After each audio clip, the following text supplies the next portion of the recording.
কুসরটা একবারে সেই স্বাদ, সীমার বাইরে।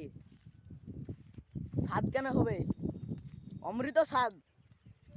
দেখতেছেন এই চোদনারা কি করছে, শালারা এদিকে এদিকে উল্টে পাল্টা বেড়াচ্ছে। আর এই শালা জাহিলে মাঠে এসেছে বেড়াতে, মাঠের রাস্তা দেখতে, আর এদিকে লোকের চুরি করে কুসর গাড়ি হচ্ছে দেখতেছেন। এই তো গাড়ি হচ্ছে, গাড়িটা বুঝছি।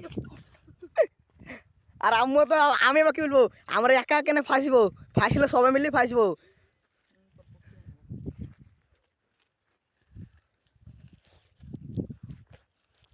আর আমাদের সাথে একটা ছেলে বেড়াই, ও ভয় পাইলে গেছে বকবে বলে। আমি বলছি আমার দাদাদের কুসো, তা শালা শুনছে না। আমার দাদুর কুসো খাচ্ছি, আমি পরে কুসো খাচ্ছি নাকি। তাই তো তোমার দাদু যাবো প্র্যাকটিস করতে। আমরা এখন হেভি জায়গা যাবো, যে জায়গাতে